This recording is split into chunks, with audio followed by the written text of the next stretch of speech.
देवर्षी अगदी योग्य वेळी आला आणि सूचित केला, कारण युगाचा प्रवक्ता कलियुग आहे. आम्हा देवतांना बंधन आहे, पण देवतांनी दिलेला शब्द जागा वेळी या खणीवर धर्म आहे. जागा वेळी कलियुग नग्ना रस्त्याच्या खणीवर नृत्य करे.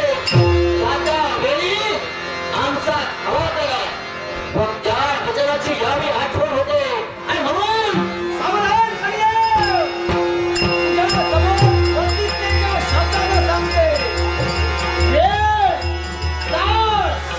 महत्वाचं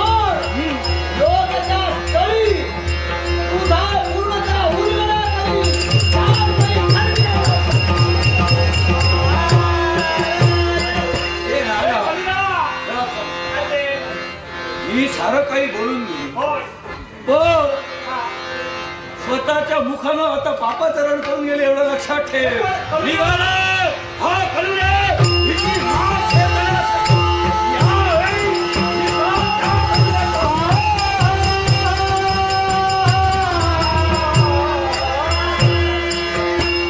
हे माझ्या देवा, या तुझ्या साऱ्या सद्भक्तांना या नारदाचा संघर्ष आहे आणि तो म्हणजे एकच उद्योग सविता रुद्रत्न स्तवेदता संबंधवच विपत्तवच महंत वेदरूपता.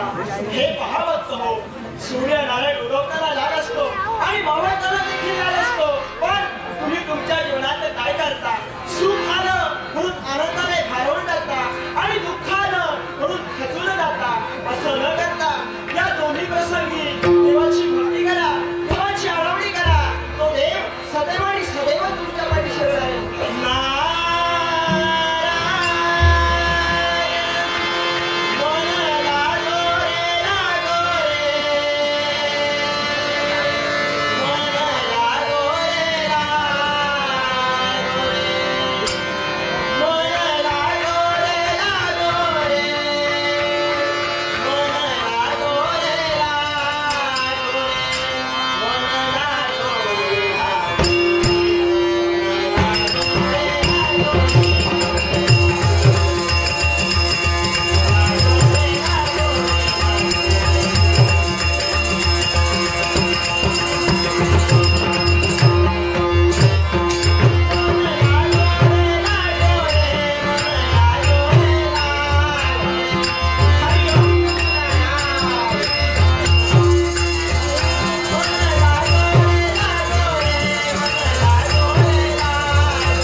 काळाची आठवण त्यांनी करून द्यावी आणि म्हणूनच त्या वचनाची परिपूर्तता करून घेण्याची हीच योग्य वेळ आहे. कारण कलिदेव अहंकारानं मंडित झालाय, अर्थात त्याला योग्य त्या वेळी रोखणं गरजेचं आहे. आणि म्हणून या एकांत स्थळी आमची पावलं पडली. चारी बाजूला पाहिलं असेल तर फक्त आणि फक्त औदुंब वृक्ष दिसतंय. आणि ज्या ठाई औदुंब वृक्ष आहे तिथं गुरु दत्तात्रयांचं स्थान आहे. आणि म्हणूनच तर या औदुंब वृक्षाच्या ठाई गुरु दत्तात्रयांची भक्ती करावी आणि त्याला प्रसन्न करून घ्यावं.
खरंच आम्ही केलेली भक्ती आज आपल्या चरणाशी उंची झाली म्हणायला हरकत नाही. या औदुंब वृक्षाच्या खाली येऊन या धरणीला आपला सभा केला.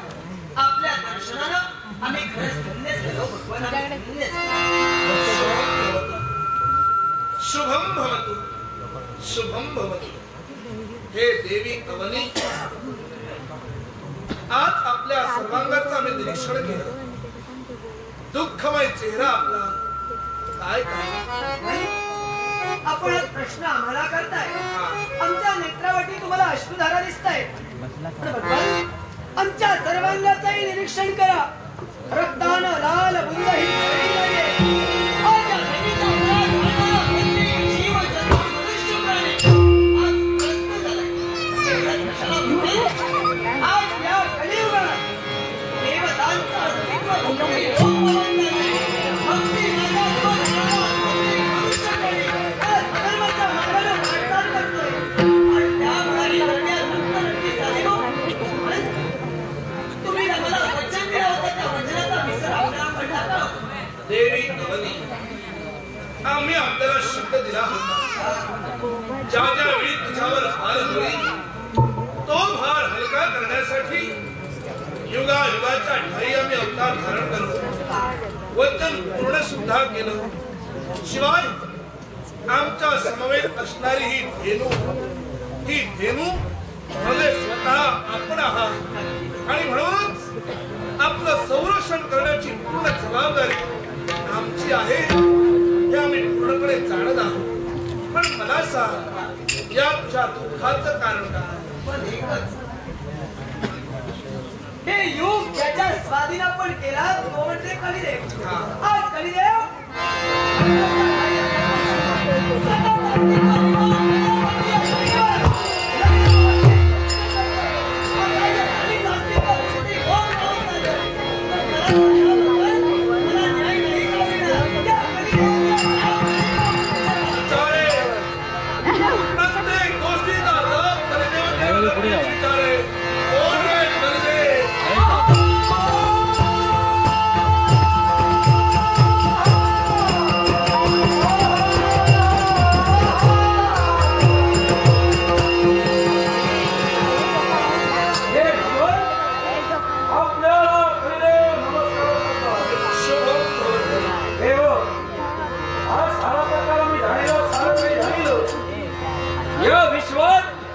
माझ्या फक्त एका प्रश्नाचं उत्तर दे.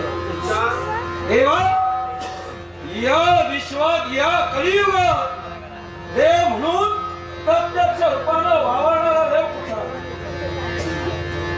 देवा, हा कलियुग. मग हे युग जर माझ्या स्वाधीन केलं असते, देवी वृंदाच्या छापानं इतरत्र सारे देव दगडाचे झाले. मग हे त्रैमूर्ती यावेळी प्रत्यक्ष रूपानं आपण प्रकट झालात. कोणत्या अधिकारानं? का या प्रश्नाचं उत्तर तुझ्या प्रत्येक प्रश्नाचं उत्तर तुझ्या समक्ष येऊन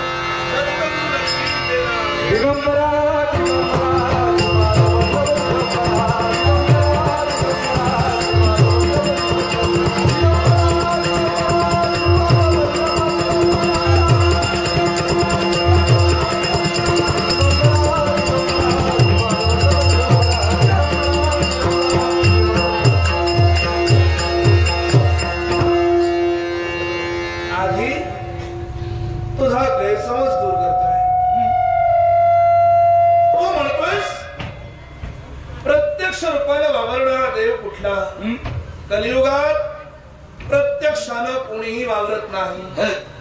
तू सुद्धा नाही. आणि तुझा दुसरा प्रश्न, देवी सती रुंदेच्या शापानं देव दगडाचे झाले. मग तू मूर्तिमंत स्वरूपात कसा काय? द्वापारयुग संपून कलियुगाला ज्यावेळी प्रारंभ होणार होता, कलियुग तुझ्या स्वाधीन करण्यात आलं, त्यावेळी आम्ही देवतांनी काही नियम, काही अटी, काही मर्यादा नक्कीच घालून दिल्या होत्या. त्याचं विस्मरण तुला झालं की काय? हे देवा, जानामि धर्म न च मे प्रवृत्ती, जानामि अधर्म न च मे निवृत्ती. देवा, धर्म काय हे मी जाणतोय, तो मी आचरणात आणू शकत नाही. अधर्म काय त्याचं आचरण मी करतो, पण त्यापासून मला निवृत्ती नाही यायला कारण आहे. कारण अधर्माचा उत्तर देताच मी आहे. देवा, या विश्वाच्या ठाई मी माझं कार्य करतो आहे. तुझ्या कार्यात ती अडथळा कधी निर्माण करणार नाही. पण काही गोष्टी तुला समजावायच्या आहेत. ज्या पृथ्वीवर तू अत्याचार करत आहेस, ही पृथ्वी या सर्वसामान्य मनुष्य प्राण्याची आई आहे. हे सारेजण तिला धरणी माता असं संबोधतात. या माणसाची दिनचर्या सुरुवात कशी होते माहितीये का? समुद्र वसने देवी पर्वते स्तनमंडले विष्णू पत्नी नमस्तुभ्यम पाद स्पर्शम क्षमस्व मे असं म्हणत प्रत्येक मनुष्य प्राणी प्रतिदिनी ही भूमी जरी आपली आई असली तर या आपल्या आईवर आपल्याला पाय ठेवावे लागतात. कारण समुद्ररूपी वस्त्रांनी शोभणारी पर्वतरूपी स्तनांनी नटलेली ही भूमी प्रत्येक माणसाची आई आहे. या आईला नकळत का होईना आपले पाय लागतात. म्हणून सारे मनुष्य प्राणी आधी तिची क्षमा मागतात, नंतर त्यांची दिनचर्या सुरुवात होते.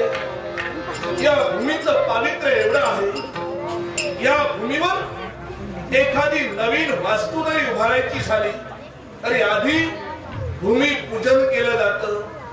तदनंतर वास्तू निर्माणास प्रारंभ होतो.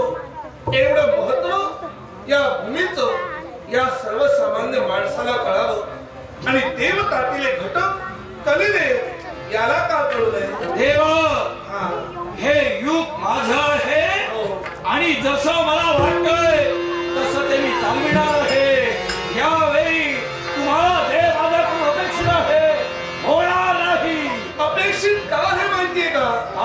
अधिकार जरी तुझ्याजवळ असले तरी तुझ्या माझ्यापेक्षाही सर्वश्रेष्ठ शक्ती कुणीतरी आहे. आणि हे मी तुला का सांगतोय? तुझं युग तू तुझ्या प्रकारे चालू शकतोस, पण अधर्माला प्रोत्साहन कधी मिळणार नाही. कारण तू एक देवतातील घटक आहेस.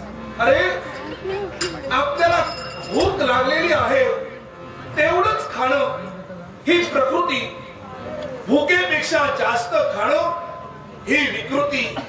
आणि आपल्याला भूक लागलेली असताना सुद्धा दुसऱ्याची भूक भागविणं ही संस्कृती. ज्याच्या कृतीत प्रकृती ते म्हणजे माणूस, ज्याच्या कृतीत विकृती ते म्हणजे दानव, आणि ज्याच्या कृतीत संस्कृती ते म्हणजे देव. हो, देव म्हणून सर्वांनी जर तुझी पूजा करायला हवी तर तुझ्या कृतीत सुद्धा संस्कृती दिसणं फार महत्वाचं आहे. म्हणून मी तुला समजावतोय. हे गुरुदत्ता, युगाचा युगपुरुष मी आहे. प्रकृतीच्या नळीवर पाय ठेवे, संस्कृतीचा खंडन करे आणि विकृतीचा उदाउदा करे. या तुझ्या अविवेकी वृत्तीला विवेकाचा पायबंद घालण्यासाठी गुरुदत्तात्रय मूर्तिमंत स्वरूपात तुझ्या समोर आहे. सावधान. दत्त महाची माता, दत्त माता, दत्त माझी माता, दत्त माता,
जीवनात स्वतःच्या धर्माचं निर्वहन करताना आम्ही आपल्या विवेक बुद्धीला गमावून बसलो असतो. कुठंतरी मर्यादा आम्ही ओलांडली असेल आपल्याकडून क्षमेची आशा आहे. म्हणूनच तुझ्याच मुखातून आम्हाला ऐकायचं आहे. सांग, युग स्वाधीन करताना तुला घालून दिलेल्या मर्यादा कोणत्या? भक्ती ज्ञान वैराग्य याच्या खाली मला खरा नाही. मग भविष्यातल्या गोष्टीचं भान नक्कीच तुला असायला हवंय. आणि आपल्या जीवनात वावरत असताना कुठल्याही गोष्टीची पत्ती झाल्यानंतर शेवटी त्याची नातीही निश्चित आहे. म्हणून आमच्या मुखातून बाहेर पडणारे शब्द लक्षात ठेव. कलिदेव, अति कोपता कार्य जाते लयाला, अति नम्रता पात्र होते भयाला, अति कामते कोणतेही नसावे, प्रमाणामध्ये सर्व काही असावे. याचं भान ठेव. कलियुगात तुझं सुधारणा.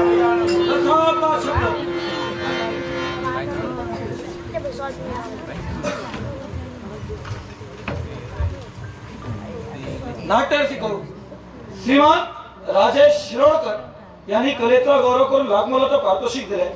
माझ्या गणरायाला वंदन करून या बक्षिसाचा सानंद स्वीकार. त्याचप्रमाणे आज या रंगमंचावर आम्हा वावेश्वर दशावतार नाट्य मंडळाला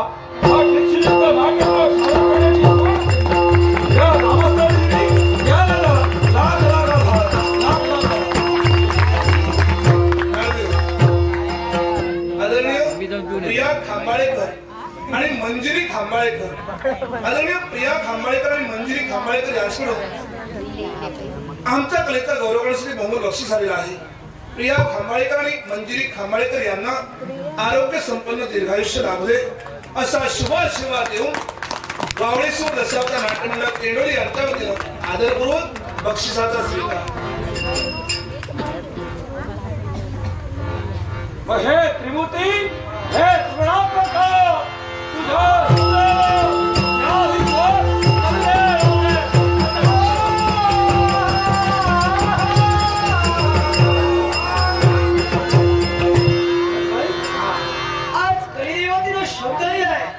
याच्यावर आमचा विश्वास नाही, कारण अहंकारानं मंडित झालाय तो.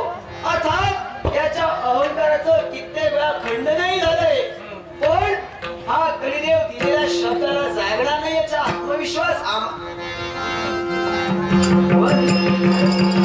बोलता बोलता मी थांबलो. त्याच्या मुळाशी कारण काय माहितीये? आपल्याला नेत्रासमोर पाहता क्षणी आमच्या मनात प्रश्न निर्माण झाला. आम्ही जे नेत्रासमोर पाहतोय ती सत्य आहे की असत्य आहे? हा भास आहे की आभास आहे? हे नक्की स्वप्न तर नव्हे ना, हे प्रत्यक्षाने काय बरं आम्ही पाहतोय? देवी अवनी, हा भास नव्हे, हे स्वप्न नव्हे. तुझ्या समोर जे घडत आहे हे शाश्वत सत्य आहे. सत्य पण कसं काय? त्याला कारण आहे. हे कलियुग हो. या कलियुगात चमत्काराशिवाय नमस्कार कोणीही करणार नाही.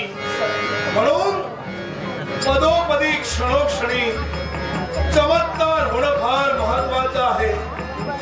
चमत्कार होणार, भविष्यात चमत्कार होणार, पण सांप्रत जे तुझ्या समोर घडत आहे ते स्वप्न नाही, आभास नाही, हा आहे साक्षात्कार. साक्षात्कार, साक्षात्कार.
धरणी आज धन्य झाली. पण भगवान आपला साक्षात्कार जरी यावे आम्हाला झाला असेल ना, तर या धरणीच्या उदरात कित्येक जीव जंतू मनुष्य प्राणी वाटताय. या प्रत्येकाला आपला साक्षात्कार व्हावा हीच माझी सद्भावना आहे. देवी पृथ्वी, आम्ही म्हटलं ना, या कलियुगात चमत्काराशिवाय नमस्कार कोणीही करणार नाही. आणि आपल्या समोर जो घडत आहे तो साक्षात्कार हो. आम्ही आपल्याला दिलेला शब्द, ज्या ज्यावेळी तुझ्यावर भार होईल तो भार हलका करण्यासाठी युगायुगाच्या ठाई आम्ही अवतार धारण करू. तेच हे आमचे अवतार. आपल्या शंकेचं निरसन आम्ही करत आहोत. आमचा प्रथम अवतार भाद्रपद शुद्ध चतुर्थीच्या दिवशी, म्हणजेच गणेश चतुर्थीच्या दिवशी जो अवतार आम्ही धारण केला तोच आमचा अवतार म्हणजे श्रीपाद श्री वल्लभ हो. नंतर जो आम्ही अवतार धारण केला तो पौष शुद्ध द्वितीयेला, तो अवतार म्हणजे नृसिंह भाग अर्थात नृसिंह सरस्वती. आणि देवी पृथ्वी, भविष्यात तुझ्या कल्याणासाठी, अखिल मुमुक्ष जनांच्या उद्धारासाठी या विश्वात कार्यरत राहणारा आमचा पुढील अवतार, या अखंड विश्वाचा स्वामी, या अखंड विश्वाचा स्वामी आणि या विश्वातील प्रत्येक अशक्य गोष्ट शक्य करण्यासाठी समर्थ असणारा आमचा पुढील अवतार श्री स्वामी समर्थ. श्री स्वामी समर्थ. श्री स्वामी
तुझी मर्यादा समजे तिथूनच साथ देतो. तुझ्या अंतरात्म्यात आहे मी, जी मनाशी झुंज खेळत आहे. त्याच्या प्रत्येक वळणावर मार्गदर्शक म्हणून मी तुझा आहे.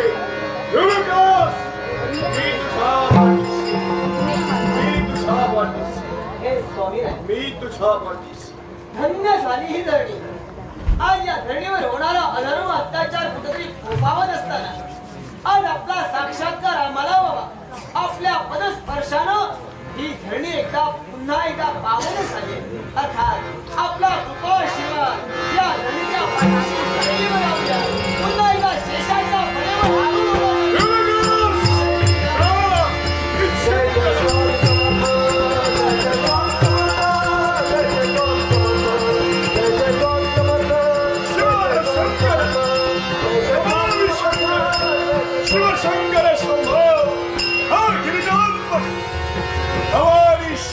शिवशंकर शंभो.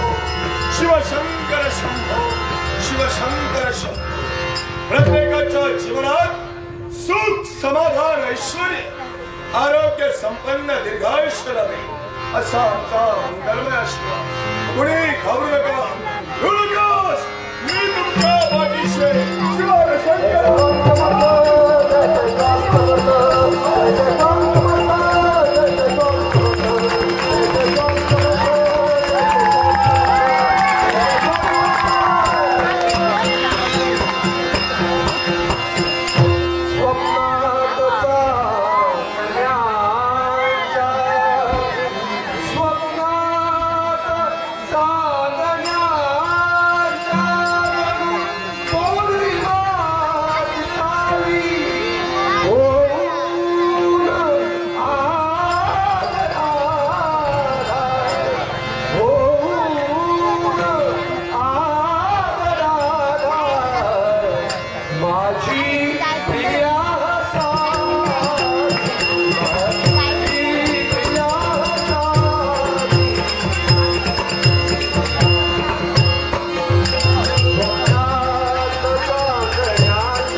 परमेश्वरी नमः पतिमय परमेश्वरी नमः खरंच आमचा जन्म झालाय ते तर ब्राह्मण घराण्यात. हा आमचं कर्तव्य कोणतं असेल? प्रातःकाळी उठावं, सच्चिरचं स्नान करावं, अंगणात खडे साजून करून रांगोळी घालावी. हा वृंदावनात दीपवार प्रज्वलित करावे, पतिमय परमेश्वरांचा मंगलमयचा आशीर्वाद घ्यावा आणि आमच्या जीवन कर्तव्यासाठी आत्मा निघावं. हा खरोखरच मनाला समाधान वाटतंय. अहो प्रत्येक स्त्रीच्या जीवनात समाधान कशाचं सांगा मला. अहो प्रत्येक स्त्रीने सांगा, प्रत्येक स्त्रीच्या जीवनात समाधान कशाचं? अहो स्त्रीला पंचपक्वान्नाचं भोजन मिळालं म्हणून का समाधान? अहो भरभरी वस्त्र अलंकार मिळाले म्हणून समाधान? मग मला सांगा स्त्रीच्या जीवनात समाधान कशाचं? पूर्णपणे जर विचार केला असेल ना, आहे ना समाधान. समाधान आहे ते दोन गोष्टींचं. ज्यावेळी कष्ट करून सौभाग्य आपल्या सदनी येतो, त्याच वेळी त्यांचा मंगलमयचा आशीर्वाद घेण्यासाठी आम्ही स्त्रिया धावत पळत जातो. जल देण्याचं कर्तव्य करून त्यांच्याशी बोलण्याचं कर्तव्य करतो. पण ज्यावेळी सौभाग्य आमच्याशी बोलतं की तू कशी आहेस, जेवलीस की नाही, काळजी करतात ना, हे स्त्रीच्या जीवनात प्रथम समाधान. कारण पती पत्नीचं नातं हे दृढ आहे, हे विश्वास आहे. या विश्वासाच्या नात्याला कधीही तडा जाऊ देता कामा नये. सौभाग्याशी आपल्याशी बोललं काय, आशीर्वाद मिळाला त्या स्त्रीला समाधान वाटतं. म्हणूनच त्या देवताने एक निर्णय आणि साऱ्या पुरुषांवरती विश्वास न ठेवता आम्हा स्त्रियांवरती एक जबाबदारी दिली आहे. एक जबाबदारी दिली आहे. आणि जबाबदारी कोणती असेल तर नवनिर्मितीचा अधिकार मात्र स्त्रियांनी आम्हाला दिलाय. दुसरं समाधान कोणतं असेल तर ज्याप्रमाणे अंगणात फुलणारी ते पुष्प आणि त्या वेलीवर असणारे ते पुष्प शोभून दिसत ना, त्याचप्रमाणे स्त्रीच्या मांडीवर मूळ शोभून दिसत. मुलाचा विचार येता क्षणी खारजूचे तुकडे तुकडे होतात. आजपर्यंत 12 दिवस नव्हे तर 12 वर्ष झाली. अहो दिवसामागून दिवस जात आहेत, वर्षामागून वर्ष जातील. पण 12 वर्ष पूर्ण झाली आमच्या लग्नाला. पण त्या देवतेला काहीच कसं वाटत नाहीये. ज्याप्रमाणे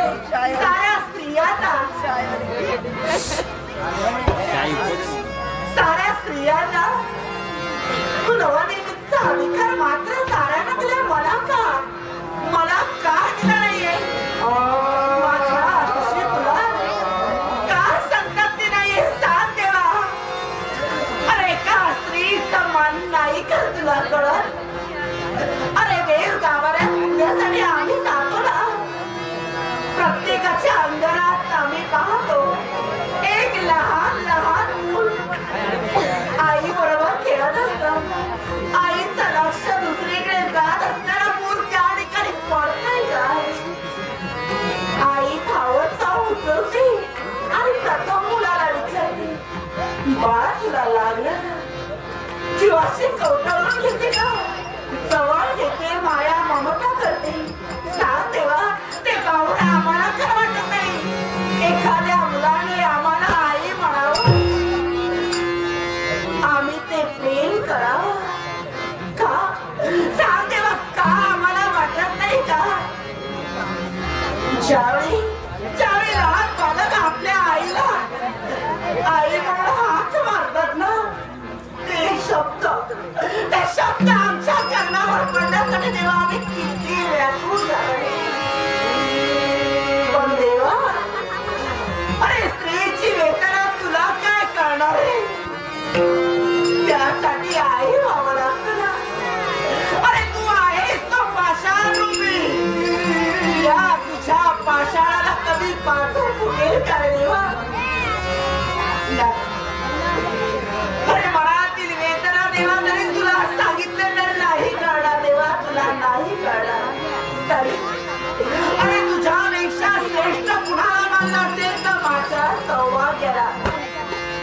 प्रत्येक स्त्रीच्या मनात वेळी मोड असतो, आनंदी चेहरा आणि दुःखी चेहरा. हे मनातील दुःख मनात ठेवून चेहरा आनंदित करून माझ्या सौभाग्याचं आम्ही आनंदाने स्वागत करतो. मनातील दुःख कधीही दाखवलं नाही. पण सांग देवा माझ्या जीवनात काय होणार आहे? काहीच कळत नाहीये, काहीच कळत नाही. काय होईल का कळेना हृदय माझे.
असं तुला वाटलंय आणि म्हणूनच त्या प्रसिद्ध आनंदातून पाणी आणण्यासाठी जाते.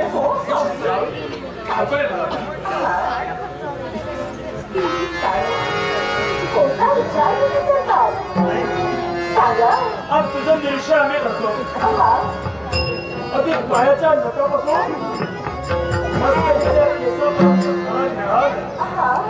आजच नव्हे, आज लग्न होऊन 10 वर्ष पूर्ण झाली. मग या 10 वर्षात तुला आई अशातला प्रश्न नव्हे. हे बघ, नवरा घरी आला, त्याचं स्वागत करण्यासाठी मला असणारं दुःख सारं बाजूला ठेवून प्रसन्न वदनानं त्याच्या समोर वावरावं. आपल्या मनात ठेवून दिला काही झालं नाही असा भास निर्माण करावा